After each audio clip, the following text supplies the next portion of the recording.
Naša sljedeća tema tiče se inicijative za izmjenu statuta Advokatske komore Crne Gore. Šta bi ova inicijativa u konkretnom značila, koliko i da li bi poboljšala samo funkcionisanje kako komore, tako i samog pojma vladavine prava. Jutros pitamo direktno inicijatorku za promjenu ovog statuta, dakle Advokatske komore, to je advokatica Nina Radulović. Dobro jutro, Nina, dobrodošli. Bolje vas našla, Borise, i dobro jutro našim gledalcima. Evo, kada govorimo o izmjeni statuta, vi ste inicijator, odnosno inicijatorka.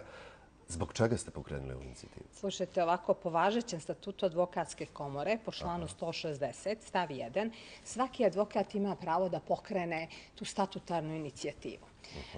Prošle godine smo mi, advokati, skoro 3 mjeseca bili u takozvanoj opštoj obustavi pružanja pravne pomoći, kako se to stručno i pravilno naziva. Građanima je to bilo poznato kao štrajk.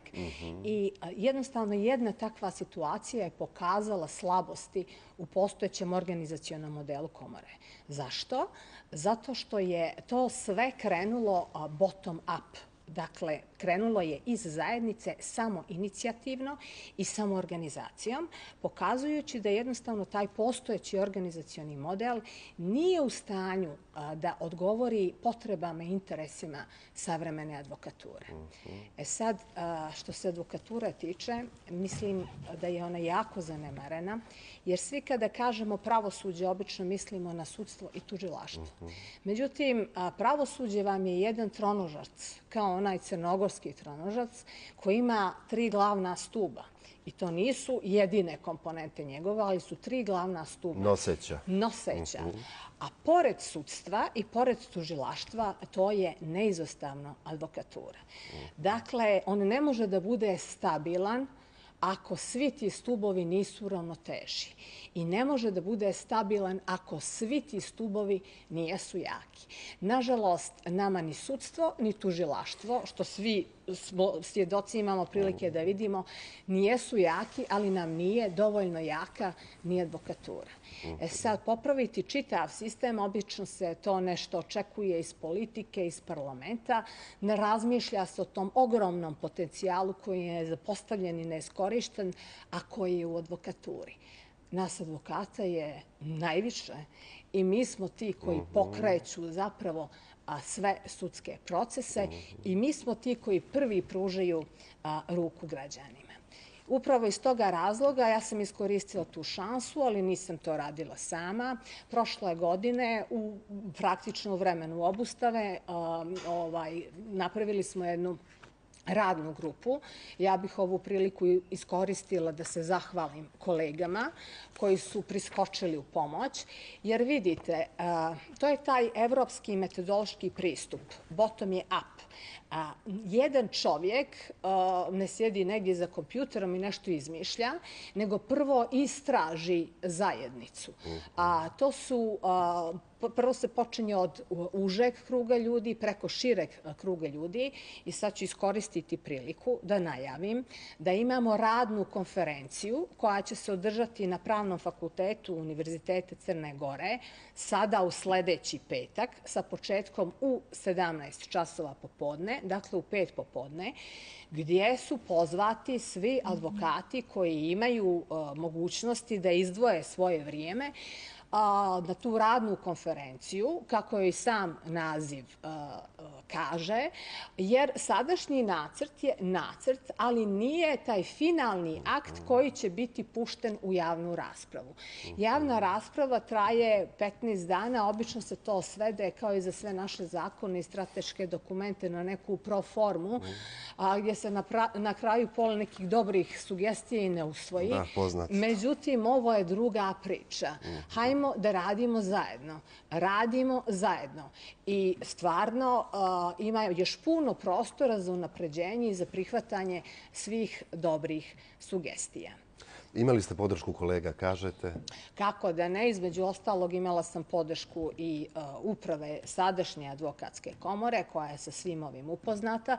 Evo danas u toku dana imamo i upravni odbor gdje ćemo razgovarati o ovoj statutarnoj inicijativi, tako da je moguće da ova konferencija radna u petak neće biti ni jedina radna konferencija, možda ćemo ih imati još, sve dok ne dobijemo ono neko najkvalitetnije rešenje.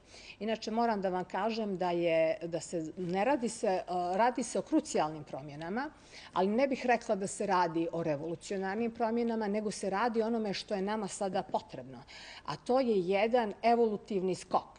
I bori se ne u budućnost, nego u sadašnjost. Jer mi kasnimo. Ovaj postojeći organizacioni model, to je jedna tekovina zaostala iz socijalizma. Verzija iz 2005. godine je sa nekim izmjenama i dopunama popravljana do 2015. godine, ali to je definitivno nešto što od Advokatske komore Crne Gore ne pravi jednu pravu instituciju koja je ravnopravan partner sa ostalim učesnicima, ne samo u pravosuđu, nego u široj društvenoj zajednici. Šta bi tu bile ključne novine? Evo, kad smo se pripremali za razgovor i kada ste mi dodatno informisali, jedna riječ mi je bila ključna. Demokratičnost, veća demokratičnost u Advokatskoj komori. Jesam li to upravo? Kako da ne. Znači, 3 su strateška pravca glavna, a onda usput kad nešto počnete da radite, popravljate i sve drugo. Znači, demokratizacija, decentralizacija i digitalizacija. A kod demokratizacije, da vam kažem, mi smo advokati, kad uđemo u sudnicu, mi smo ravnopravni pred sudijom. U smislu da mogu ja biti advokat jedan dan, ja ću se jednako boriti pred sudijom i jednako srčano zastupati svoju stranku sa istim pravima kao onaj kolega koji je u advokaturi 40 godina. A kada uđem u svoje profesionalno udruženje, onda sam tu obespravljena i to su obespravljeni svi novoupisani advokati. Mnogi od njih iza sebe imaju vrlo bogate karijere u pravosuđu. Tipa ili su bili dugogodišnje sudije, tužioci, možda su bili neki menadžeri, iskusni pravnici, zastupnici u organima uprave, u opštinama, na primjer. Ili su bili zastupnici vrlo respektabilnih privrednih društava ili su bili univerzitetski profesori. Svi su ti ljudi obespravljeni u smislu aktivnog biračkog prava zato što je potrebno da biste bili izabrani da budete 10 godina u advokaturi. To vam apsolutno znači da je u samom startu jedan veliki broj ljudi eliminisan iz, da kažem, ove upravljačke utakmice. Dođe kao advokat drugog reda. Kao advokat drugog reda dođe između ostalog i mlađe kolege, zašto da ne? Da vam kažem, mi smo jedno društvo koje ne koristi taj mladalački potencijal dovoljno. Svuda po berzama po svijetu vam rade japijevci. To su ljudi do 30 godina koji imaju najviše drajva, najviše ideja, najviše energije. Naše crnogorsko društvo ih uopšte ne koristi, a ne koristi ih ni u advokaturi. Između ostalog, i pasivno biračko pravo je tu, da kažem, nepotpuno, jer možete izabrati premijera u jednoj državi i sve ministre, samo je dovoljno da budu punoljetni, da imaju poslovnu sposobnost, a kada dođete u svoje poslovno udruženje, profesionalno udruženje, vi nemate pravo da izaberete onoga ko najviše pelijeni nekom vizijom, misijom, integritetom, autoritetom. A sljedeća stavka koju mislim, Borise, da je jako bitno da se pomene je ova decentralizacija. Crna Gora je mala, imamo jedinstvenu komoru. Međutim, na kraju se sve svodi na dešavanje koja se zbivaju u Podgorici, jer u Podgorici imamo najviše advokata. Advokata u Crnoj Gori ima preko 900, ali je više od polovine, skoro 500 su u Podgorici. A kolege koje se nalaze po drugim gradovima osjećaju se zapostavljeno.